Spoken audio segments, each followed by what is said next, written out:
අපේ චැනල් එකත් එක්ක සෙට් වෙච්ච ඔයාලව අදත් සාදරයෙන් පිළිගන්නවා. ඉතින් අපි අද බලන්න යන්නේ සෝලෝ ලෙවලින් සීසන් 3 එපිසෝඩ් 13.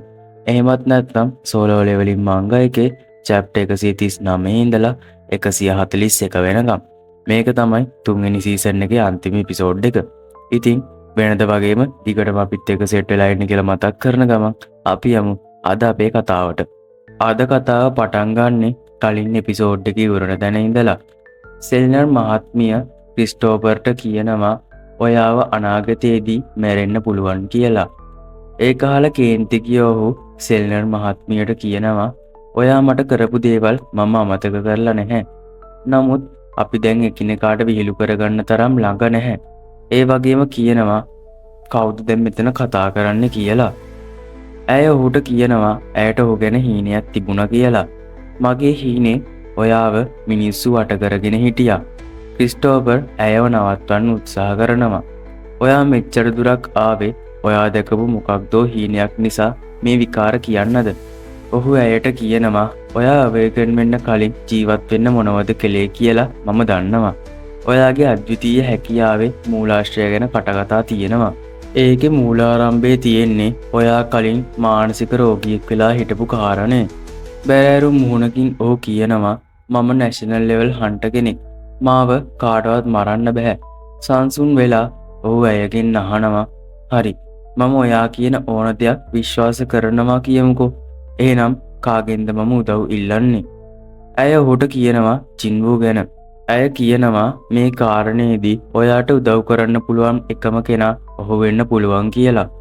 දර්ශනය ආපහු ජපානයට මාරු වෙනවා.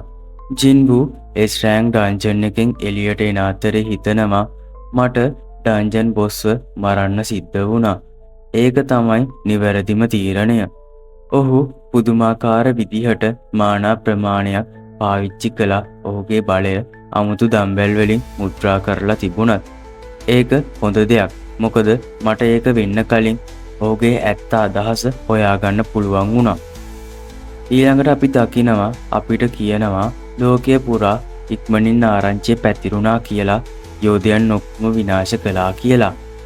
ඒ වගේම සමාජ මාධ්‍යවල කතාවක් තිබුණා අලුත් නැෂනල් ලෙවල් මට්ටමේ හන්ටර් කෙනෙක් පෙනී හිටියා කියලා. මේ පාර ජේජි දූපත් මෙහෙයුමෙන් වෙනස් වුණේ ඒක කොරියාව විතරක් කියපු දෙයක් නෙවෙයි කියන එක. නමුත් මේ පාර එය මුළු ලෝකයම කිව්වා. සාගරය හරහා යන්න සමත් වුණු යෝධයාව චීනයේ ට්‍රෙයුස් කොන් විසින් අල්ලගත්තා. ජපානයේ හන්ටර් ඇසෝසියේෂන් එකේ ප්‍රධානියා වන මාට්සුමොටෝ තමන්ව බාර දීලා පාපොච්චාරණය කළා. සමහර විට ඔහුට ඔහුගේ ක්‍රියාවන්ට යම් ආකාරයක වගකීමක් ගන්න ඕන වුණා. නමුත් ඔහුගේ අරමුණ පැහැදිලි නැහැ. මේ අතර ලෝකයේ අනිත් පැත්තේ නැගෙනහිර ඇමරිකාවේ එස්ට්‍රෑන් ගේට් එක සාර්ථකව ඉවර කරපු නිසා ඇමරිකන් හන්ටර්ස්ලා රජය විසින් පවත්වන සාධ්‍යයකට යන්න ලෑස්ති වෙමින් හිටියා. ඊළඟට එස්ට්‍රෑන් ගේට් එකේදී ඔවුන්ගේ මෑතකාලීන ජයග්‍රහණය ගැන කතා කරන එකම ගිල්ඩ් එකේ සමාජිකයන්ව අපි දකිනවා. ඔවුන් කියනවා රජය මේ සාධ්‍යයට හැමදේම සංවිධානය කළා කියලා. තෝමස් ඇන්ඩ්‍රේ ඔවුන් ළඟට එනකොට ඔහු මිනිස්සුන්ට මතක් කරනවා ඔයාලට අපේ ඔට්ටුව අමතක නැහැ නේද කියලා. ඔහු ඔවුන්ට කියනවා ඔවුන්ගේ යාත්‍රාවයි මන්දිරයයි ඔට්ටු ඇල්ලුවා කියලා. මිනිසෙක් අහනවා ඔයා මොනවද ඔට්ටු ඇල්ලුවේ කියලා. ඔහු කියනවා මම කිසි දෙයක් ඔට්ටු ඇල්ලුවේ නැහැ කියලා. ඇන්ඩ්‍රේ ඔහුගේ මුහුණට එනවා. ඔහු කියනවා ඔයාට හොඳ ටයිපටියක් තියෙනවා. ඊට පස්සේ ඔහු ඔහුගේ සහායිකාව වන ලෝරාගෙන් අහනවා ඔහුගේ පෙනුම ගැන. ඇය ඔහුට කියනවා මේක මිල අධිකයි වගේ. නමුත් ඒක ඔයාගේ හවායි කමිසයට ගැලපෙන්නේ නැහැ. ඒක ගලවලා ඔහු කියනවා මමත් ඒකමයි හිතුවේ. ලෝරා ඔහුට ඉදිරියේදී පැවැත්වෙන්න නියමිත ජාත්‍යන්තර සංසදයට සහභාගී වන ගිල්ඩ්වල ලයිස්තුව ගැන වාර්තා කරනවා. ඇය කියනවා කොරියාවේ අජින් ගිල්ඩ් එකත් ඒ ලයිස්තුවට ඇතුළත් කියලා. ඔහු ඒ ගිල්ඩ් එක ගැන අහනවා. ලෝරා ඔහුට කියනවා ඒක මෑතකදී ජින්වු හන්ට නිර්මාණය කරපු කොරියාවේ අලුත්ම ගිල්ඩ් එකක් කියලා. ඒක ඔහුගේ උනන්දුව ඇවිස්සුවා. ඔහු අහනවා එහෙනම් ඔහු ඇමරිකාවට එයිද? ආපහු ජපානයේදී ජින්වු නගරයේ තිබුණු හැම ඩන්ජන් බ්‍රේක් එකක්ම ඉවත් කළාට පස්සේ ඔහු සෙවණැලි බවට පත් කරගත්ත යෝධයන් ඉස්සරහා හිටගෙන ඉන්නවා. ඔහු අදහස් දක්වනවා සාගරය හරහා යන්න ගිය කෙනාව මග ඇරුණ එක දුකක්. නමුත් මේකත් එක්ක අපේ හමුදාව වැඩි වෙලා තියෙනවා. ජින්වුගේ පිටිපස්සෙන් හිටපු හැමෝම ඔහුගේ බලය දැකලා පුදුම වුණා. ඒක දැකලා ජින්හෝට hina ගියා. ඔහු හිතනවා ඒගොල්ලෝ ජින්වුගේ හැකියාව පළවෙනි වතාවට දැකපු නිසා මෙහෙම පුදුම වෙච්ච එක පුදුමයක් නෙවෙයි කියලා. ඒ වගේම හන්පෝවාව දකිනවා. ඇය ඔහුට දුරකථනය දෙනවා ඔහු වෙනුවෙන් කවුද කෙනෙක් කතා කරනවා කියලා. දුරකථනයේ ඉන්න කෙනා උත්තර දුන්නට පස්සේ ඒ පුද්ගලයා ජින්හෝට කියපු දේ අහලා ඔහු පුදුම වුණා. ඔහු ජින්වුට කියනවා ඔහුට ආපහු කොරියාවට යන්න වෙනවා කියලා. ජින්වු අහනවා ඔක්කොම හොඳින්ද කියලා. ජින්හෝ ඔහුට කියනවා මට හරියටම විශ්වාස නැහැ. නමුත් මට ආපහු එන්න කිව්වේ පවුලේ කාරණා කීපයක් නිසා. ඔහු යනකොට ඔහු හිතනවා මම මීට පෙර කලින් කවදාවත් අම්මගේ කටහඬ මෙච්චර වෙවුලනව අහලා නැහැ. ඒ වගේම කල්පනා කරනවා ගුවන් තොටුපළට එන ගමන් මොකක්ද ඇත්තටම වෙලා තියෙන වැරදි දේ කියලා. ඔහු පිළිගන්නේ ඔහුගේ තාත්තගේ සහායකයා. ඔහු ජින්හෝට කියනවා ඔවුන් ඔහු වෙනුවෙන් කාර් එකක් ලෑස්ති කරලා තියෙනවා කියලා. ඒ වගේම ජින්හෝට කියනවා මෙවැනි වෙලාවල් වලදී ඔහු ශක්තිමත් වෙන්න ඕන කියලා. ඔහු කියනවා මම යන අතරමඟදී ඔක්කොම පැහැදිලි කරන්නම් කියලා. ඔවුන් රෝහලට යනකොට ජින්හෝ දකිනවා සදාකාලික නිින්දට වැටිලා ඉන්න ඔහුගේ තාත්තව. ජින්හෝ කාමරයට ඇතුල් වෙන්න හදනවා.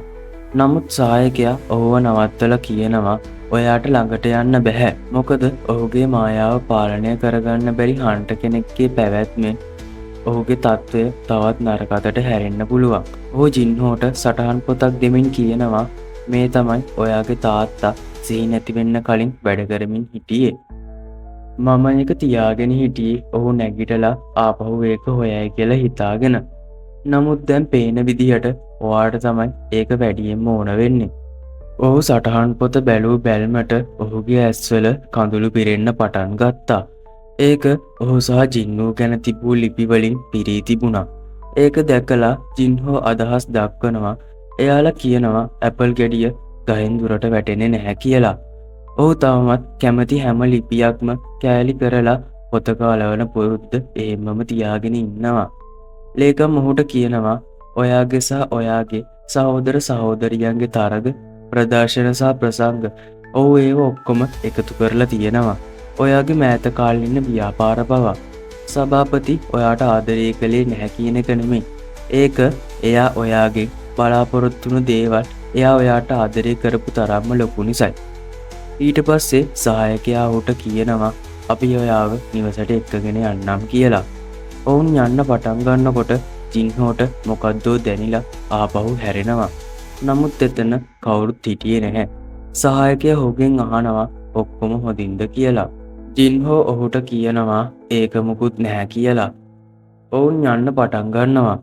ඔවුන් ගියාට පස්සේ අපි ජින්වුව දකිනවා. ඔහු ඔහුගේ හැකියාව පාවිච්චි කරලා නොපෙනී ඉඳගෙන ඔහු දිහා බලාගෙන හිටියා.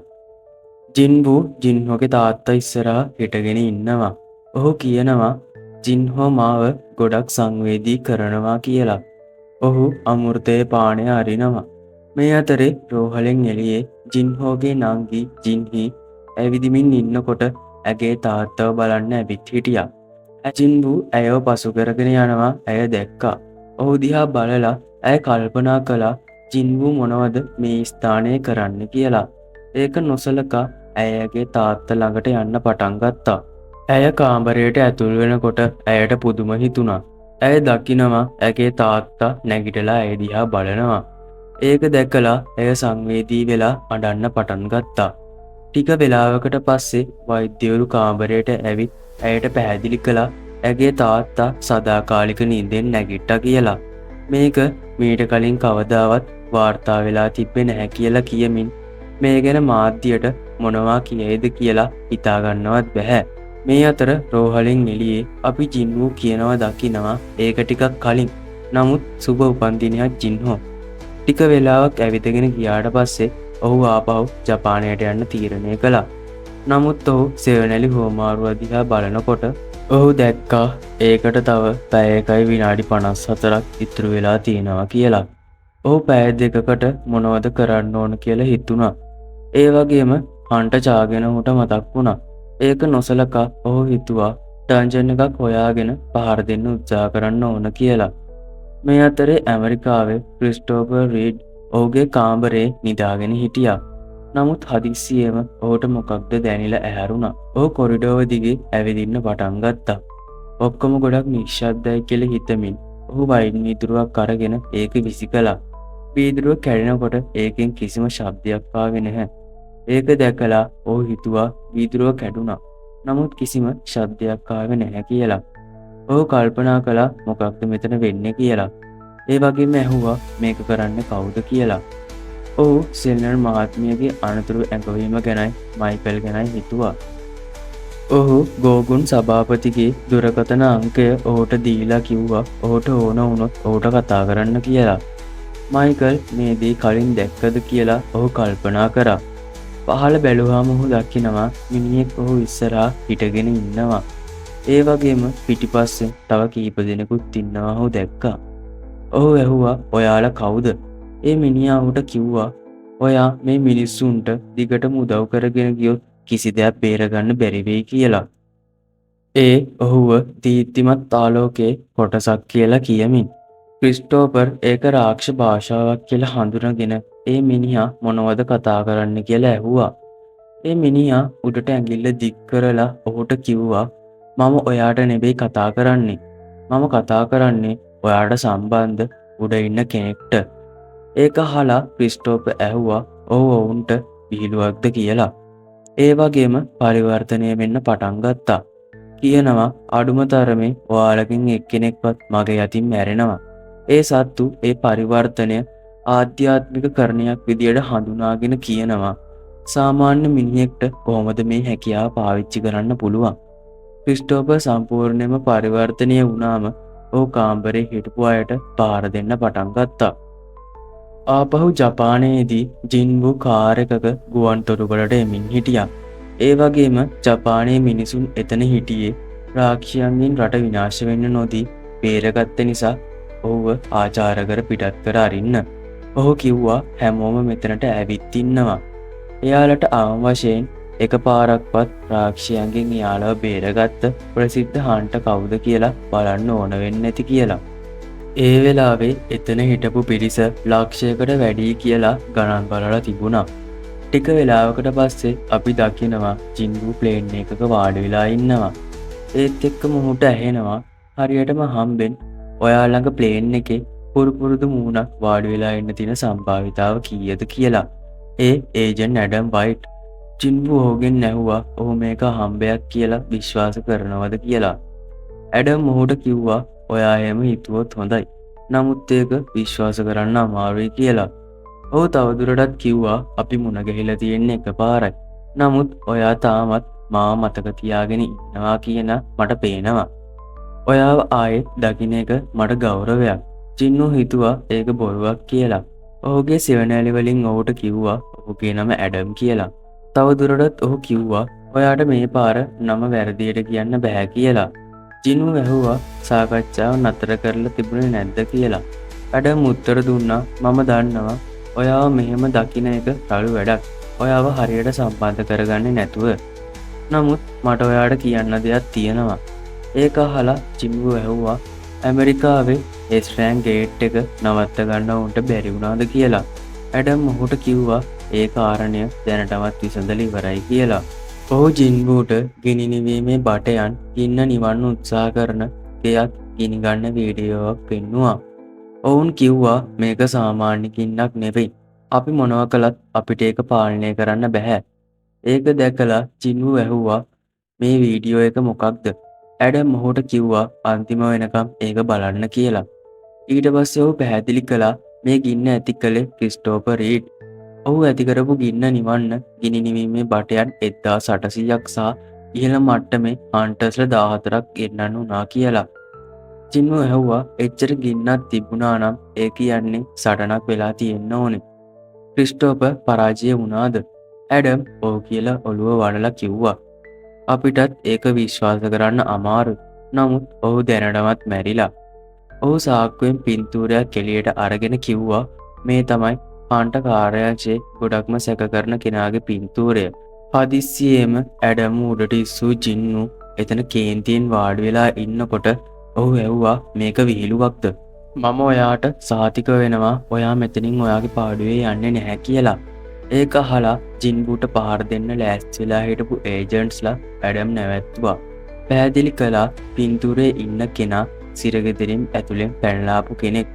ඔහු අපි හිතන කෙනා නොවෙන්න පුළුවන්. ජින්බු ඔහුට කිව්වා පැහැදිලි කරන්න කියලා. ඇඩම් ඔහුට කිව්වා ඔහුගේ මායා බලය රාක්ෂයන්ගේ මායා බලයට සමානයි. ඒ වගේම ඔහු ප්‍රශ්න කරන අතරේ අපේ ස්ට්‍රෑග් හන්ටර්ස්ලට පහර දුන්නා. මාස කීපයකට කලින් හන්ට කාර්යාංශයේ වුණු පිපිරීම මතකද? ඒක තමයි ලෝකයේ පුරා කලබලයක් ඇති කරපු සිද්ධිය. ඒක අහලා ජින්වු ඇහුවා ඔවුන් හිතනවද ඒක වුණේ ඔහුගේ තාත්තා නිසා කියලා. ඇඩම්ව යන්න ඇරියා. හුස්ම ගන්න බැරුව ඇඩම් ජින්වුට කිව්වා ඔහු අපේ හන්ටර්ස්ලව සිහින් නැති කරලා ඊට පස්සේ සැඟවුණා කියලා. හන්ට කාර්යාංශයේ රහසිගතව ඔහු හොයන්න උත්සාහ කළා. නමුත් ඔහු වාෂ්ප වුණා වගේ. ඔහු ගැන කිසිම හෝඩුවාවක් හම්බ වුණේ නැහැ. ඔහු තවදුරටත් කිව්වා ඔයාට කොහොම දැනෙනවද කියලා මට තේරෙනවා. නමුත් ඔහු සැකකරුවෙක් කරන්න ඕන හැම සුදුසුකමක්ම කිසිම සැකයක් නැතුව සපුරනවා. ජින්වු ඇහුවා ඇයි ඔයා මට මේ පින්තූර පෙන්නන්නේ? ඇඩම් ඔහුට ජාත්‍යන්තර සංසදය ගැන කිව්වා. ඔහු කිව්වා නිව්බර්න් සම්මන්ත්‍රණයේදී ලෝකයේ පුරා ඉන්න ප්‍රසිද්ධ ගිල්ඩ්වල නියෝජිතයෝ එකතු වුණාම ඇමරිකානු දඩයක්කාර කළමනාකරන දෙපාර්තමේන්තුව ඔවුන්ගේ අවශ්‍යතා තියෙන පෝස්ටර් බෙදන්න සැලසුම් කරනවා කියලා. ඒ කියන්නේ මේ පරීක්ෂණය තවදුරටත් රහසිගතව කරන්නේ නැහැ.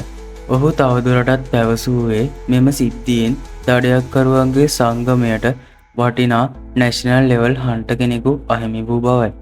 වැරදිකරුවා අල්ලා ගැනීමට ඔවුන් ඔවුන්ගේ උපරිමය කරනු ඇත.